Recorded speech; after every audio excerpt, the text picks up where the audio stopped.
At Oxford College of Business, we offer world-class business qualifications awarded by some of the best universities in the world.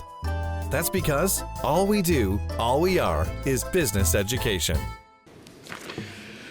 Multi-country consolidation. Containers with zero domestic cargo will be considered transshipment container, and relevant terminal handling costs will not be liable for any such containers. I also propose to liberalize the de-stuffing of MCC cargo. In this regard, I propose to facilitate the de-stuffing in all terminals, where as well as operators who fall within logistics hub and regulation. Entrepot trading.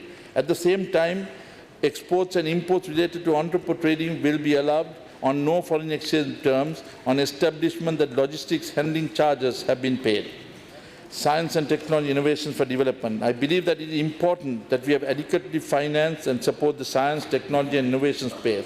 If we are to realize our own development and policy goals, including being self-sufficient in food crops, food security, ensuring healthy population, tapping into the global value chain, attaining the sustainable development goals and creating a better public delivery system.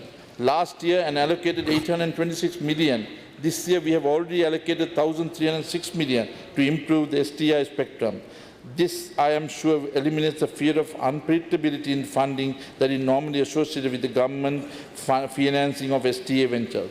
Let me ensure you that our government is willing to partner the risk associated with the research and development. We are committed to creating an environment for STIs to thrive in the country. Last year, we introduced an Innovation Accelerated Fund, and we propose a further 100 million this year. We will establish a biotechnology innovation park and allocate 100 million. I propose 100 million to Center of Advanced Electronic Design for University of Moratuwa to support startup companies in niche areas in electronics. I propose 250 million to Sri Lanka Institute of Nanotechnology as well. We have already initiated establishment of centers excellence in robotics, applications, CERA, and I propose to allocate 50 million to further strengthen this center. We have also allocated 50 million for Center for Excellence in Genomic Sciences. I also promote 150 million to expand the pharmaceutical labs and industrial technology. I understand that import and export of biological consumable sample equipment is faced with many issues at customs. The Ministry of Finance, Department of Customs and Telecommunication Regulatory Commission, in collaboration with relevant stakeholders, will implement a new scheme addressing these issues. We will also remove the custom duties applicable on all material to create prototypes. Honourable Speaker, product design engineering is a design product by integrating existing technology components and modules using existing fabricating methods. This is not research and development. PDI allows manufacturer demand, and I believe we can manufacture such established technology and mechatronic products such as drones, etc. As such, to facilitate the industry, I propose to establish a fund with the initial capital of 5 billion, which will provide loans with guarantees to support entrepreneurs that will engage in PDE. For this purpose, I propose 500 million in year 2017. A vibrant startup culture in the country. To further support such startups, I propose to establish incubators in 5 districts in collaboration with Nanasalas, which will then expand to almost 25 districts by 2020 on a PPP basis. I allocate 100 million for this purpose. Tourism. Honourable Speaker, tourist arrivals into the country has increased by almost 15% in first three years, and ensure that the net earnings for tourism increases. It is in this context that the government has identified the key tourism corridors for Trincomalee to Pasikuda, to Batiklo, to Garugambe, Munragala, Ella corridor, the Chilau Kalpitia zone, and the corridor for Dedua Lake to Akurala area.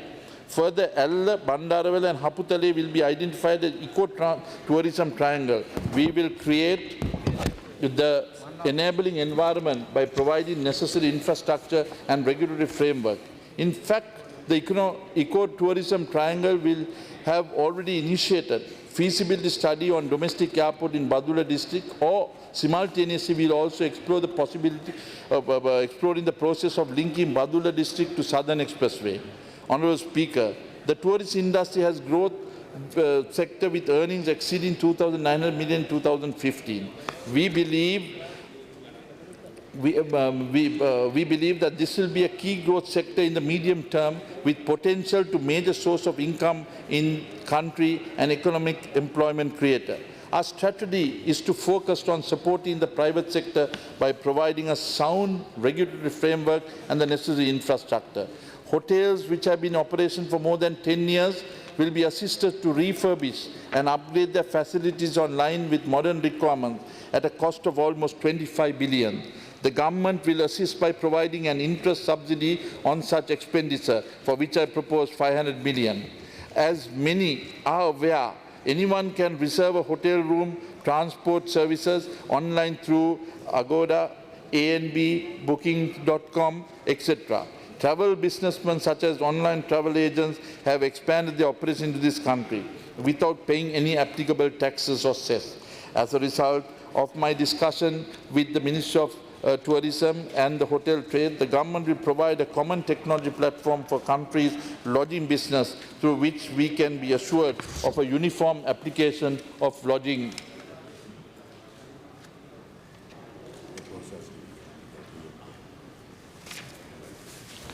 Furthermore, Honourable Speaker, we will introduce e-visas. The tourism industry, the ancillary areas will be developed. A common complaint will be that there's a lot of problems that are going on in tourism areas, so the brochures are being made that should be printed in all languages. Therefore, I urge relevant agents to take corrective action immediately and propose allocate 10 million for this purpose. Honourable Speaker, the MICE industry also has shown potential, and I encourage the creation of a convention centre, and we allocate 1,000 million for this purpose. I propose to allocate 100 million to establish a training centre in the Integrated Information Centre to showcase local handicrafts in the eastern coastal area with a huge potential for tourism. Given the immense potential of country for water sports, I propose to grant customs duty waivers on surfboards, quad bikes and leisure boats and jet skis. Direct merchant shipping will issue regulations and guidelines to facilitate luxury yacht operations in Sri Lanka without any impediment. There is immense potential for medical tourism, and however this sector is not managed carefully, a strong regulatory monitoring mechanism with respect to maintaining quality is required. The government is closely monitoring the impact of minimum rate which is applicable within the city hotel, and 218 minimum room rate regime will be terminated. However, if the pursuance of minimum rate has brought in the desired result, then such policies will revisit to develop a long-term competitive pricing policy. Security is a key factor in ensuring tourism. Therefore, many tourist hotspots should be encouraged to have tourist police, better connectivity and improving mobility with advanced transport. We have multi-pronged approach to transport with megapolis plans addressed to a large extent of transport issues in the Western Province. At the same time, our strategy includes expressways connecting countries modernized as well as regulated transport system. Let me note that since taking office, we have been battling reduced cost of expressways. I am now proud to announce that our tenacity has been rewarded. We have been able to reduce the cost by almost 22%, saving money that would otherwise have been wasted. What has been done before is the question. The Honourable Speaker, it is good governance at work, and I urge that the same mechanism be adopted to relevant line ministries and general treasury, reducing the cost of water projects and electricity, housing as well. Central expressways, Ruanpura expressways, investment of almost 6 billion will be looked at in the next couple of months. We will commence work on many of the elevated expressways, etc., which is spelled out here. Honourable Speaker, the Railway and Sri Lanka Transport Board has been financed by government for decades, now at a cost of 25 billion per annum. Yet, the performance of the public transport system in the country is below par. As such, the economic cost of the country due to inefficiencies in our public transport system is enormous. As such, the Sri Lankan Railways and Sri Lankan Transport Board will have to adopt commercially viable business plans, making maximum idle assets will be put into use, so the entities will be self-financed from 2018.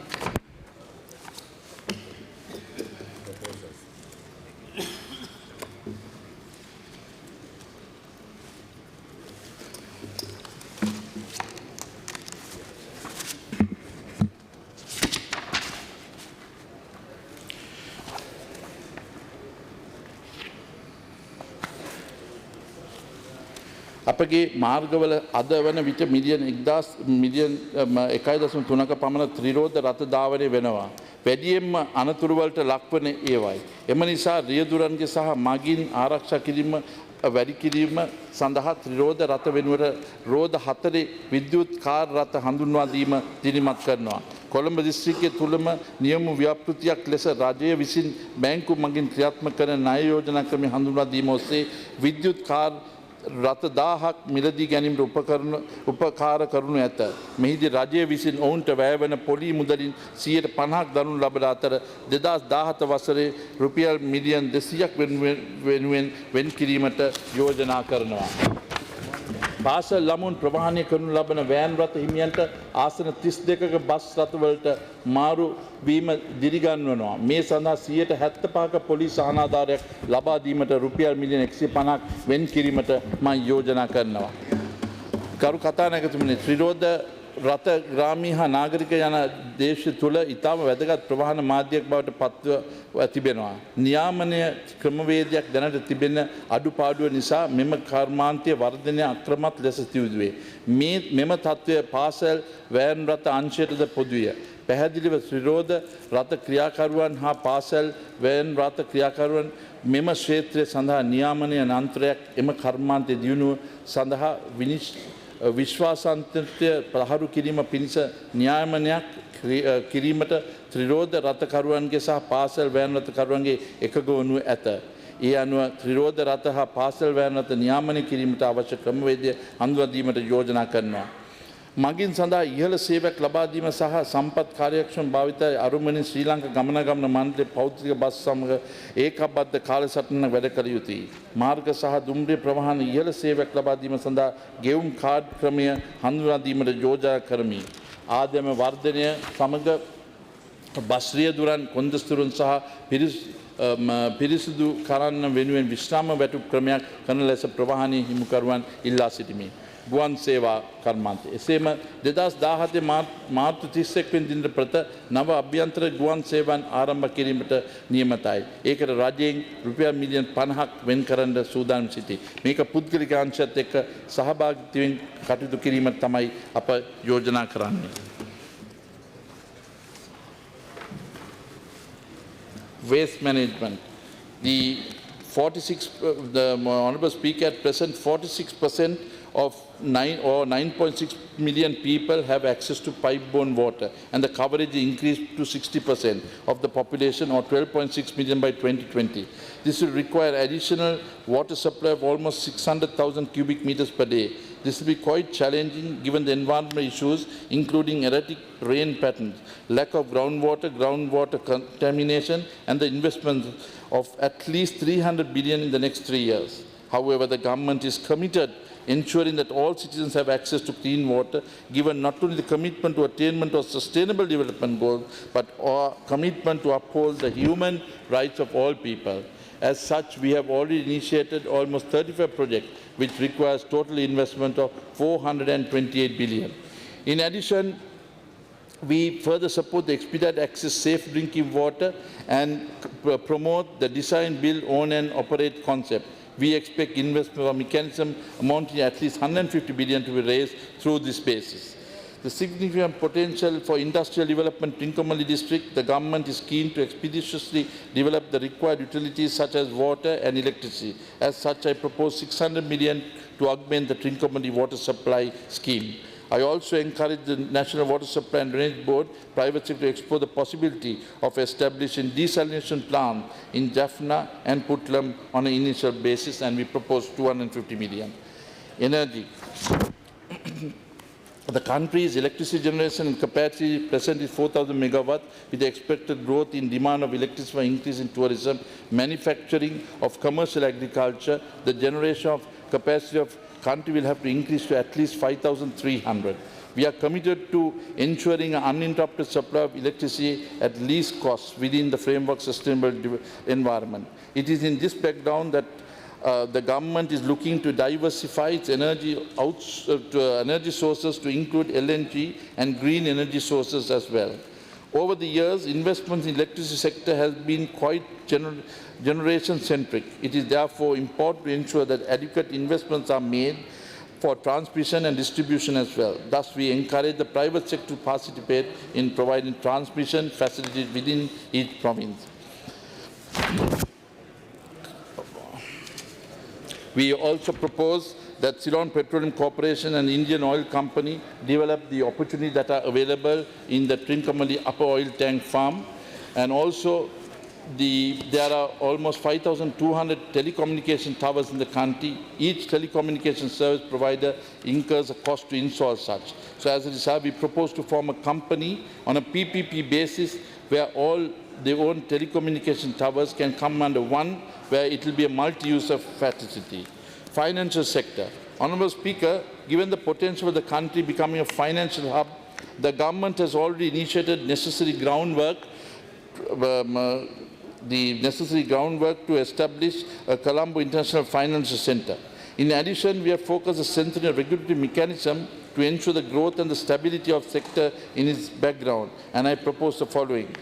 The present country does not have a dedicated authority to protect the interests of financial customers, promote fairness and transparency of consumer financial products and services. As such, it is proposed to establish a Consumer Financial Protection Authority, CFPA, and will be a capacity to protect the consumer. The existing legal provisions on prohibited schemes fall under Banking Act No. 30 of 1988. This Act does not adequately empower the Central Bank of Sri Lanka in taking action against prohibited schemes such as pyramid scheme, and as such, the negative impact on prohibited such schemes have stability of the financial sector. I propose to introduce new statute to cover pyramid schemes with the enforcement provision which will enable Central Bank of Sri Lanka to be a better financial sector regulator.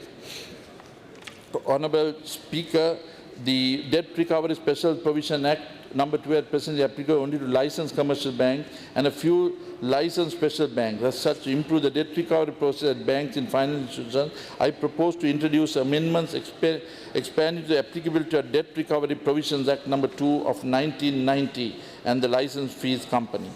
Honourable Speaker, the golden key depositors that have basically been suffering for almost 8-9 years got the first benefit of their success last year, and the balance would be almost 3,000 million will be allocated through this budget to get the balance of those golden key depositors.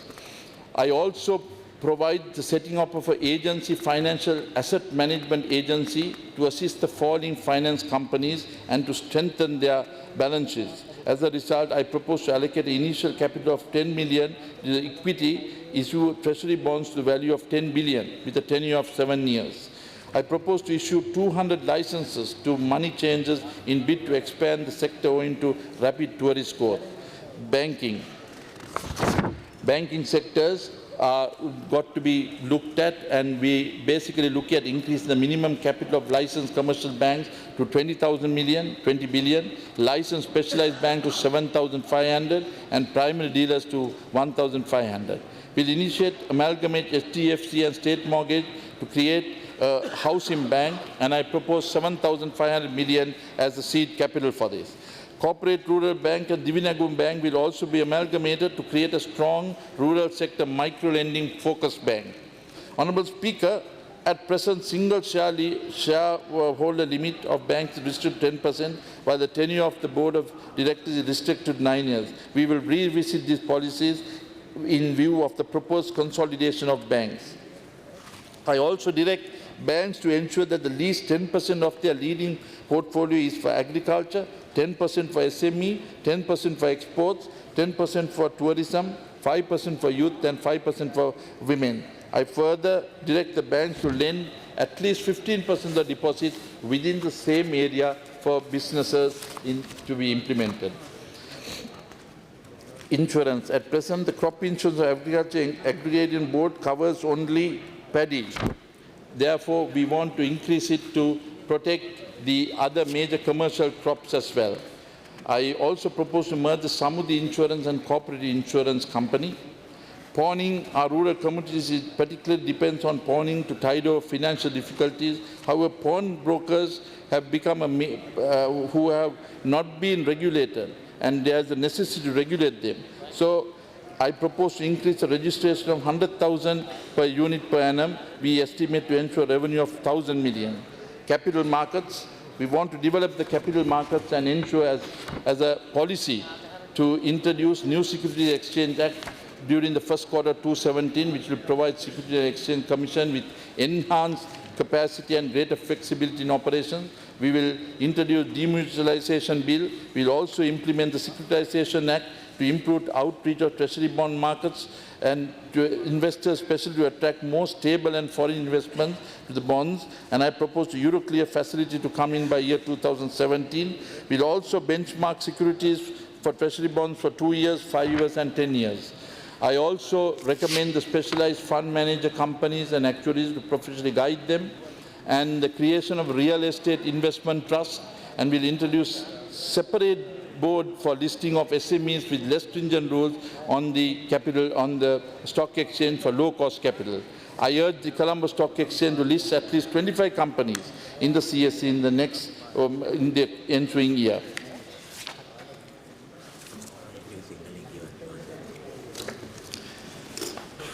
නිවාසයක් හිමි සමාජයක් ඇති කිරීම. ගරු කතානායකතුමනි, අපගේ රජයේ සෑම අයෙකුම නිවසක් අයිතිකරුවෙකු බවට පත් කිරීම කැපවීමෙන් අඩු හා මධ්‍යම ආදායම් පවුල් සඳහා නිවාස 5 ලක්ෂයක් ලබා දීමට වැඩසටහනක් ක්‍රියාත්මක කිරීමට කටයුතු කරනවා.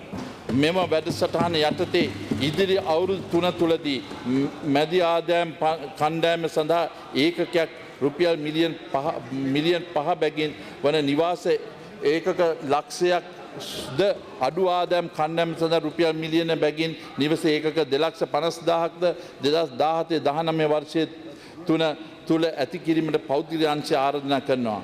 වැවුළු ක්ෂේත්‍රයේ නිවාස අවශ්‍යතා ඉතා ප්‍රබල වන අතර තවමත් මූලික පහසුකම් පවා රහිතව ලයින් කාමරවල දුක්බිති ලෙස ජීවත් වන අය මේ අතර සිටිනවා. එම නිසා වැවිලි ක්ෂේත්‍රය සඳහා නිවාස 25,000ක් ඉදිරි කිරීමට කටයුතු කරනවා. මේ නිවාස ව්‍යාපෘතිවලට අදාළව අවශ්‍ය ඉඩම් සහ අනෙකුත් පහසුකම් රජය විසින් නොමිලේ ලබා දෙනු ඇත. ජාතික ඉතිරි කිරීම් බැංකුව නව නිවාස බැංකුව සමග එක්ව සුදුසුකම් ලත් පුද්ගලයන් සඳහා 107ක පොලියක් යටතේ වසර 25ක් දක්වා ලබා දීමට කටයුතු කරනු ඇත. මේ ණය පාසුව ලබා දීම රුපියල් බිලියන් 370ක් පමණ, ඒ කියන්නේ කෝටි 37000ක් පමණ මුදල් ජාතික ඉතිරිම් බැංකුව සමග සකස් කරගෙන ඇත. උතුරු හා නැගෙනහිර ප්‍රදේශවල දැඩි නිවාස හිඟයක් පවතින අතර මේ සම්බන්ධව ඉක්මනින් අවධානය යොමු කළ යුතුය. ඇති නිවාස 50,000ක් ඉදිකිරීම කාර්ය කලිනම් කරන බව අතර ඒ සඳහා රුපියල් මිලියන් 5,000ක් වෙන් කිරීමට මා යෝජනා කරනවා. මේක තව මිලියන් 2,000කින් වැඩි කරලා මේක රටේ හැම කොනකම දියත් කරන්න කියන එක අපේ නිවාස අමාත්‍යාංශයට මේ අවස්ථේ මතක් කරනවා. මේක ඇර ගෙවල් හදීමට බිලියන් 20ක් කෝටි 2,000ක් වෙන් කළ තිබෙනවා මේ නිවාස ඇති කරන්න ණය පහසුකම් තුළින්. ඒක පබ්ලික් ප්‍රයිවට් පාර්ට්නර්ෂිප් ඇති කරනවා කියන එක මේ අවස්ථාවේ මතක් කරන්න කැමතියි. ඒ නිසා නිවාස ඇති කිරීම ප්‍රමුඛත්වයක් ලෙස සලකනවා ලෙස මේ අවස්ථාවේදී අපි ඉදිකරන අමාත්‍යාංශය සහ නිවාස අමාත්‍යාංශයට මතක් කරන්න කැමතියි.